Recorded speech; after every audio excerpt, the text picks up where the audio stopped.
Hello, everyone. This is Jim Blackburn, and this is a new episode of my podcast, Grit Stories of Resilience. You know, I've been doing these since April, and I've had lots of good guests, but this guest this morning, uh, Jade Neptune, a graduate of the University of North Carolina at Chapel Hill, a resident of Wilmington, teacher of ballet to young children not yet 2 years old, working in the catering business, a writer who has had one of her first articles published in the digital magazine, The Assembly. And she met and talked with one of the editors there, John Drescher, who wrote to me and said, Jade is really smart, Jim, and you need to talk to her. And he did not know that I think within 30 to 45 minutes after he wrote me on one day earlier this week, I wrote you and we talked by phone. And she's gracious enough to be on the podcast today.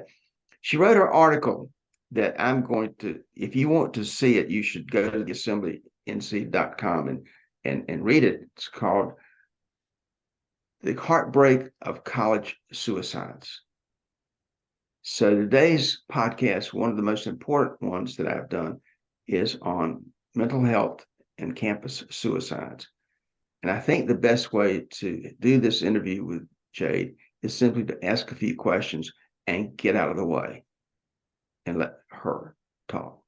So, Jade, thank you for being with me today. Yeah, thank you so much for having me. So, I remember reading your writing, and you had said that you've had some mental health issues uh, for a long time. In the fourth grade, I think you said that you remember being in the. Tell us about that. Yeah, I have been an anxious person for as long as I can remember. I feel like anxiety was probably one of my first feelings that I ever really had. I was just a very high-strung kid. But I was homeschooled when I was in early elementary school, and so that was good. I was in my own space and I was with my mom, and it was a great like stability to have that. But then when I moved to North Carolina when I was 9, I was back in public school and I was terrified for no good reason. I didn't have really a reason to be afraid of school. Nothing terrible was happening to me there. Everything was fine. I was making friends. It was all okay. But within that first, I just was petrified. And every day in the school car line would be me, my mom, and my older brother. And we would, like, I would get in the car and I would be fine. We would get all the way to the school and I would be fine. And then we would be in the pickup line and I would like see the school in the distance immediately. It was like a flip switch to my brain. And I would throw up every morning before school for probably the first 6 months of fourth grade. Just pure terror. I was in like the school counselor's office. I wouldn't go home. Like I was just petrified. Like Fridays, I would get home from school. Saturday, I would be bliss. Like, oh, it's the weekend. By Saturday night, I was already worried about going back to school on Monday. And it was just this vicious cycle.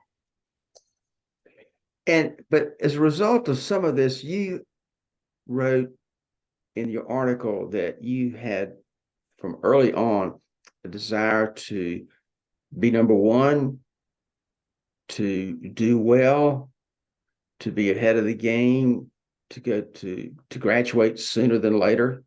So how did that happen? What's that about? Yeah, well, I'm the youngest of five. And when you're the youngest of five, everybody kind of has their own thing. And I always kind of struggled with finding my own thing. Like my older brother, especially very confident, just incredibly himself. And I was so jealous and all those things. And I was like, if I can't pick one thing that's going to be my thing, like being good is going to be my thing. And so I wanted to be perfect and smart, and I just wanted to be like easy, like what everybody else wanted me to be, like the one you don't have to worry about and that whole thing, which to me was just striving to be number one and the best all the time. outwardly competitive with my peers and other kids. It was being competitive with myself, which in one way is a good thing because, you want yourself to be the person that you're competing. Only try and be better than you were yesterday. All those things are true, but it's when you get to that next level, um, that it can be a little touch and go. But I didn't have,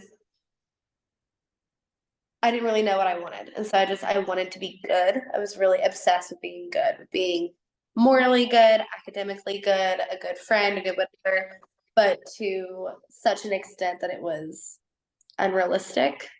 And I pushed myself really, really hard to prove that I deserved to be wherever I was.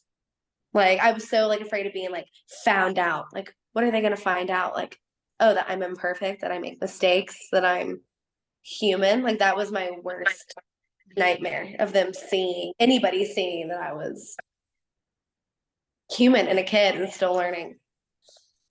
You wanted to be perfect. Absolutely. I still do. Let's be real. I still do. Well, you graduated from Carolina earlier than most people. How old were you when you graduated from Chapel Hill? I was 19. Most of the people are just getting started about 18 or 19. I, Yes. I think I was a sophomore when I was 19. Yeah, I would have graduated of what would have been my like the beginning of my sophomore college, and I had graduated. I asked you before we got on the air, did you enjoy Chapel Hill in college? And you hesitated and said, "What did you say? What was it like for you?" I believe my exact words were, "It wasn't a joyride." That was for sure. Um, I think there were a lot of factors, one of which being COVID. It was not at all, no matter what I would do personally, if I would have gone to college at 17 or 25, either way, it wasn't going to be a quote unquote like normal college experience because it was during the pandemic, which added a lot of societal pressure. Just the world was going through a huge growing pain. But I went when I was younger than everybody. And so I got there. I didn't know anybody. I didn't have any friends. I didn't have anybody who was already there. And so just really trying to find my stride, which are all normal parts of the college experience. But I also jumped into working in politics pretty early when I got there, which was a really great experience, but also a lot of pressure. Like my friends were smoothies and scooping ice cream and that like delivering pizza and like the people that I met in school, like that was their job. And then my job was what felt like determining the fate of someone's career and the health of our community and all these different things. And I was like, I can't even vote. So that was a lot of pressure and really took a lot more of the focus of my college career than my actual academics. But there was also a lot of financial pressure. College is very expensive. UNC is very expensive.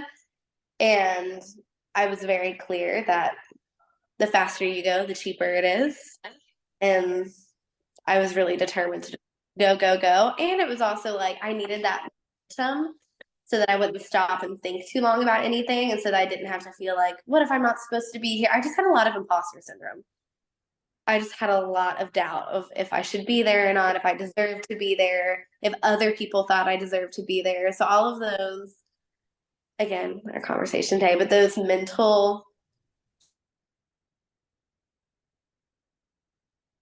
the really hard work and really hard transitions that come with college way, it was not the relaxing tailgate go heels experience that I like to have had.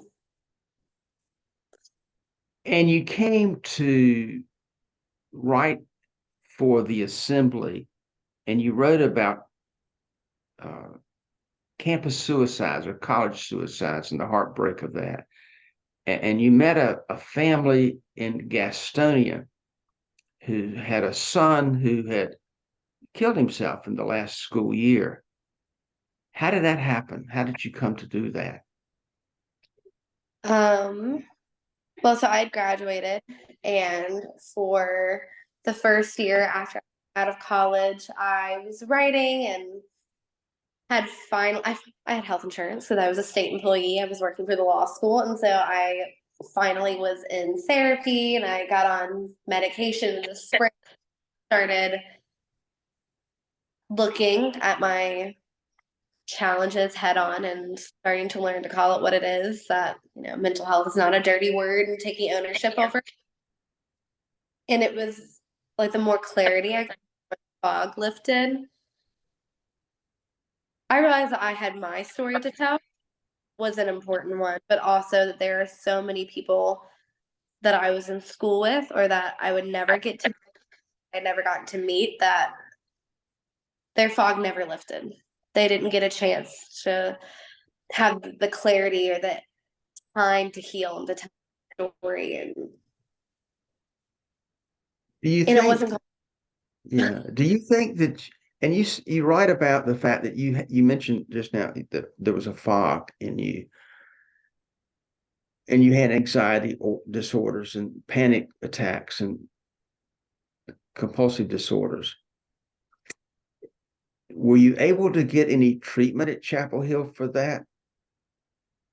So I tried my first semester, so like my freshman year, I tried to go to CAPS, which is like the Counseling Psychological Center, whatever the whole acronym is. And I was able to do like my intake call, where if you talk to somebody and they kind of figure out what you need to do from there. And they recommended that I needed long-term care, so more than just a couple. Basically, that it wasn't a situational problem I was dealing with. It was truly an ongoing mental health challenge, a mental health condition. And so they gave me the resources I needed to reach out and be fit with a psychiatrist and a therapist and things outside of the university. So they gave me resources, but basically they were like, because you need long-term care, like we're just not equipped to give you that. Like at most we could give you 8 weeks, which isn't anything in the grand scheme of things. And I was like, well, I'm 17. I don't have the money to go to therapy and to get medication and all of these things. And so that's where it ended for another year and a half. So I tried to get help and I tried to take those steps, but then like so many people, it wasn't even that I was turned away. It was just I was kind of given an impossible option for my situation because I didn't have the resources needed to make it an option for me. What do you think your medical situation was or is, I guess? How would you describe it? What do you mean? In other words, what is it that you thought, what illnesses do you think that you had? Well, I definitely had general anxiety. I had had it my entire life. That was certain. Um, Did you have I, panic attacks? yes, I had had panic attacks since I was in elementary school with the whole like throwing up at school situation. I had panic attacks for a long time. But with the new pressure of college and just personal things going on, it kind of occurred to me that I didn't have to shoulder all of it, that I could try and get help, and that I kind of needed to. It was getting harder and harder to manage myself. So I knew that I had those two things, but I really developed OCD to the extent that I have it now until the fall. I was like a sophomore in college. Have you've been to therapy and on medication today, right? Is that right? Yeah, yeah. I'm currently Have you found that that has helped you? medication truly changed, and I would even venture to say saved my life. Medication, it was, I'm incredibly grateful that it worked and that I see a difference.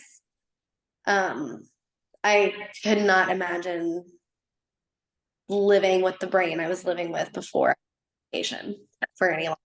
So medication definitely helped. I think therapy was a great place to start, but was not nearly as effective as medication was. But glad that I had the opportunity to take advantage of both. Do you think that the fact that you had some of these mental health issues helped you in talking to this student who took his life at stake? Do you think that helped you understand his situation a bit better? Um, well, I never got to speak to him personally. But absolutely. I think that it's one of the things where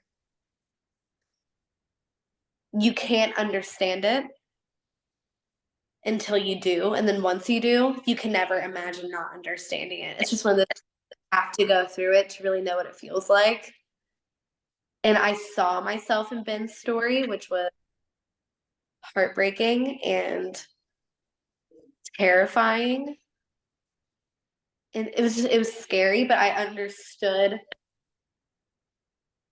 the pressure and where your mind goes in those moments and things like that. So I feel like if anything, it equipped me to have the compassion to tell some of his story that I don't know if I would have had if I hadn't experienced it. Tell us about you mentioned there were 7 students at NC State in the Yes, last academic year who have taken their lives that we know of. Ben was one of those, correct. and you have written extensively about his situation and his taking of his life. If you don't mind, how about taking us back and tell us about Ben and what happened to him?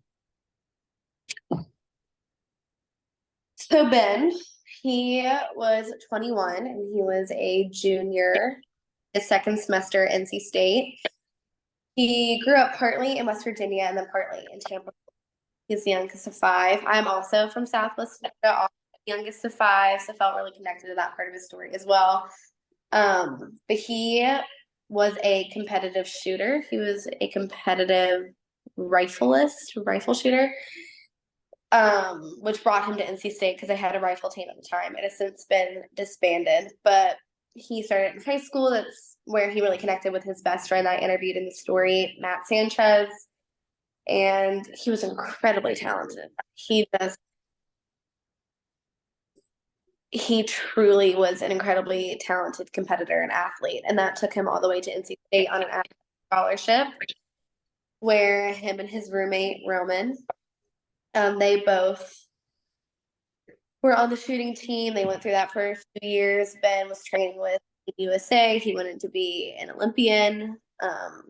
He had a girlfriend who was also in the shooting community. He had a ton of friends. He was very, very smart. He was studying psychology, which is very interesting. He, by all accounts, was thriving at NC State. And then that spring, the rifle team had disbanded at NC State, and he had made the decision to transfer to West Virginia to be on their rifle team, also on a scholarship.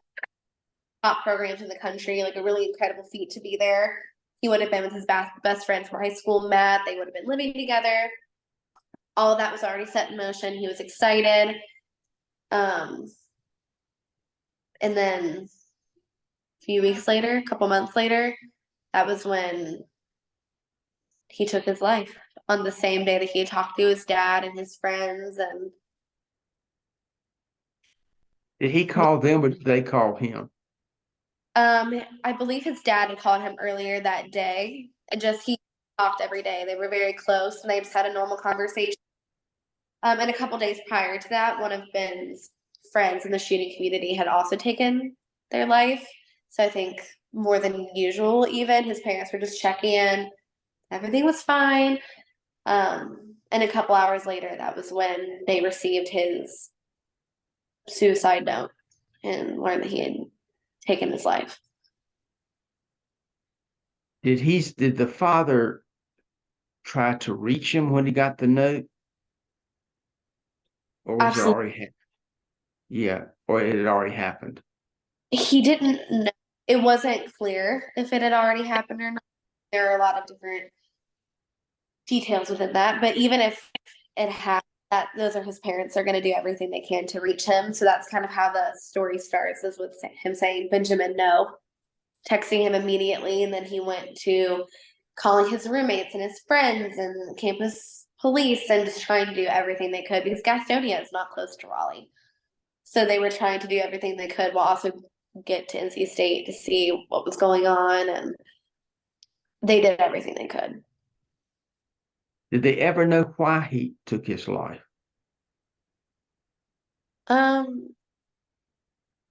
No, there are no reasons that they understand. I think he explained briefly in some of his note what he was going through and that it had been an ongoing struggle. But I mean, his dad was very clear. They had no insight to any of the challenges that Ben was secretly battling. His friends had a little bit more information talking about how he was excited to transfer in the following academic year, but he was scared. He was afraid about proving himself and again, like that imposter syndrome, and if he deserved to be there, if he would be good enough, all of these different things. So I think it was just a lot of really big changes in a really short time and a very challenging sport and environment. I remember reading that you said that suicide is the third cause of death in the United States for people between the ages of 15 and 34, I think, is what Yeah. And you fall within that group early on in that group. You're a young person of that group. Yes. What do you think 5 years in you have learned that causes suicide to be so prominent with young people when they have so much to live for? I think about this all the time because I'm very much like a solution oriented person. I view myself and my life and my mental health and all of these things as things that can be quote unquote fixed, things that address and do different things, tackle, and everything is a problem to be solved and all of those things. And I did therapy and medication and I take my walks and I drink my water and I do all the things that I'm supposed to do, right? And I've been very successful and I've been proud of my accomplishments and all these different things. But like at the end of the day, the thing that always gets me is like the one thing that is 100% out of your power that you cannot fix, that you cannot address, there's nothing to do, is being lonely. And so many people are chronically lonely. So many young people. Because I mean, you can be alone and not feel lonely, or you can be in a crowded room and feel completely alone. And there's nothing that you can do to make genuine, authentic connections appear in your life, or to have the friend that you're looking for, or the partnership, or any of these things. I mean, there's nothing that you can do about being lonely. And when you're 15, 16, 17, Ben's age 21, my age 20, you have enough context and enough foresight to see around the bend and see that loneliness is not a death sentence. It's not always going to be a chronic thing. It will come and go. You don't have that kind of vision to see that for yourself, and it can be very scary. Because even when you have the degree and all these accomplishments and all these things, if you feel like you're doing it alone, if you feel isolated, if you don't have anybody to share those things with, it kind of takes the value out of experiencing it. And I think especially as the statistics keep on rising, in the last 5 years, we've had COVID and all these different things happening where we are more physically alone than ever. I really just think it comes down to being lonely more than anything. And that's my opinion. I'm not a doctor, but I am somebody who's in this age group that has experienced these things. And I do think that is a huge factor that is very difficult to pinpoint and address. Have you been, when you were in high school and college, and I know you went through college in a hurry, Did you have times of being lonely yourself? Absolutely. I'm lonely now. What do you try to make yourself less lonely? Um, Mostly try to make myself be less alone. So I'll try with friends and I'll get outside and I'll do little like solo dates where I go and make myself be in the community and try different things and all of that, which indeed does make me not alone. It puts me around other people, but that doesn't really tackle the Solve the lonely. problem. It doesn't keep Yeah, you from being lonely, though, does it? no, it doesn't. So I'll let you know if I figure that one out. That would be $1 million idea if I could solve loneliness. You know, I think I mentioned to you that the New York Times had done a study based on a Harvard study that loneliness was the number one mental health illness of everything. And it was the thing that caused most people to have mental health problems was loneliness. Right. And it's hard for to for people like me to understand how a person like you, who is youthful, a college graduate, successful, a beautiful person, vivacious, can be lonely. And yet you are.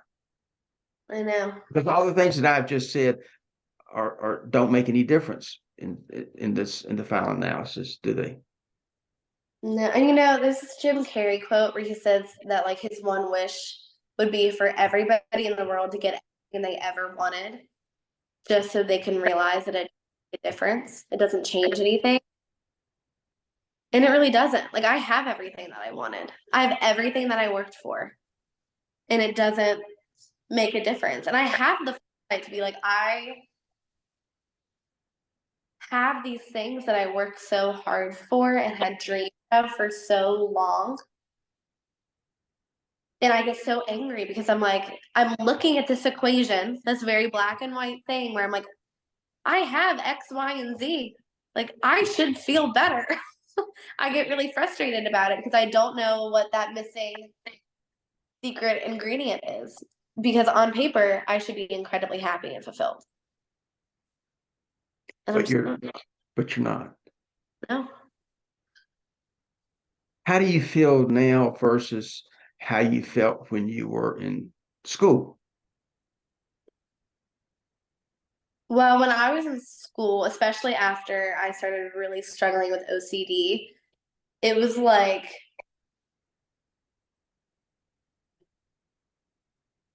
it was just an unreal difference. It was like the way I processed information was different. I was paranoid. I had trouble really like I was a white knuckling my grip on reality and it really didn't even help.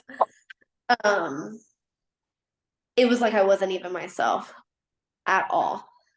And I really struggled with even feeling like I was present and in my body and in my life and that I knew what was real and fact and what were just my feelings and my worries and all of these things. It just everything was very muddled and blurry. There was no clarity. Clarity was a joke at that time. And now, at least with medication, I feel like I still struggle and things are still difficult and all of those things, but I am existing and like living through them as myself, not as like a shell of myself. What what what would you want if someone asked you, what do you want in your life? What would you say?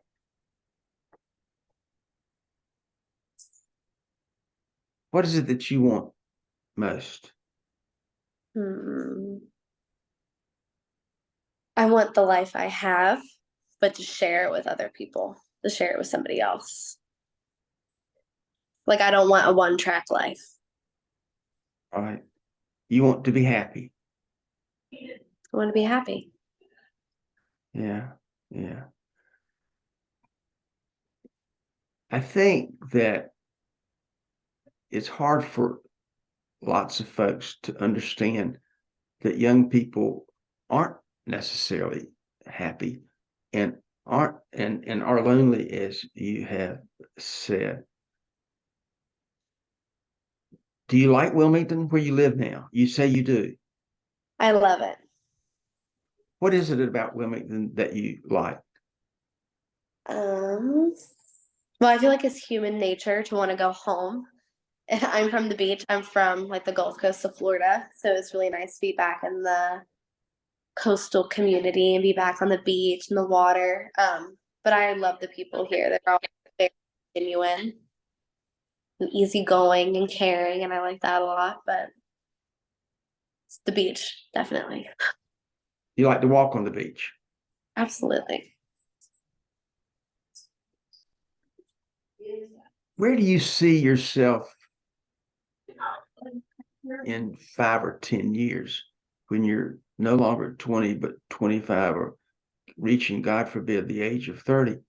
Oh What God, for where um, would you like to be?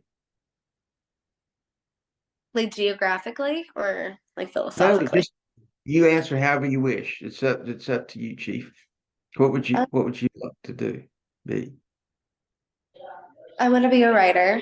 I would love to write a book. I want to be a You want journalist.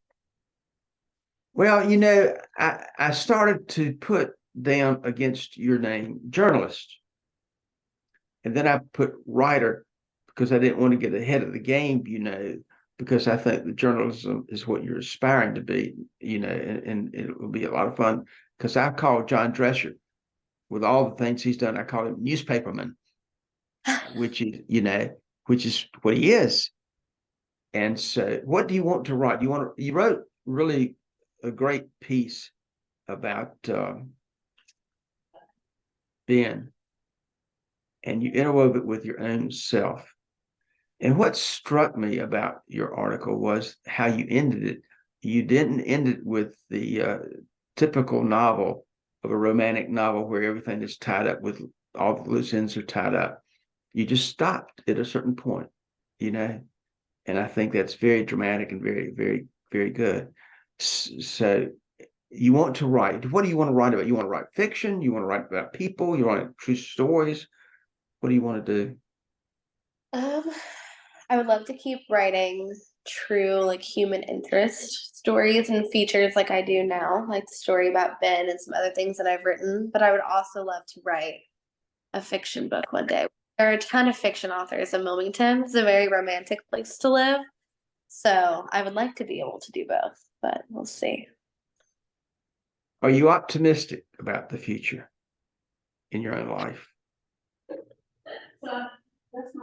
I can't say that I am optimistic or pessimistic. All I'll say is that I am practicing being hopeful. It is an ongoing practice. I'm getting better at it.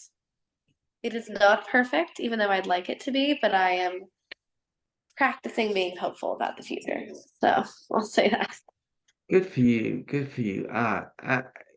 You know, it takes one of the things that you haven't mentioned that I will mention for you is that it takes a lot of courage to say some of the things about your own life and difficulties and issues and weaknesses that you've said here in this podcast. I mean, it does. And I think it's so revealing to so many people who will listen to hear why a young person isn't on top of the world with bliss. And so maybe that will come.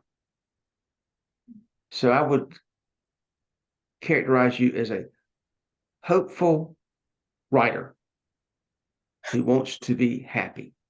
How's that? That works for me. Yeah. Is there anything that I have not asked you at all that you thought I might ask you that you would like to say?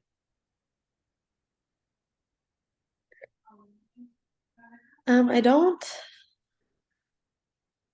think so, other than I just hope more than anything that people, after they read the story, I hope that they don't think about me. I hope that they think about Ben. And I hope that he can continue to live through the lives of all of these other people in our community and get some of the future that he didn't get to have. Because it is truly the greatest misfortune that not all of us get to know him. So I just hope that people keep thinking about Ben and they feel the courage and the bravery that he had also, even though his fight didn't end the way we all would have liked it to. How old was he when he died? He was 21. And he will always be 21, as you wrote. And he will always be 21. And so the hope is that for young people, they will always be older than that they will grow up and grow older.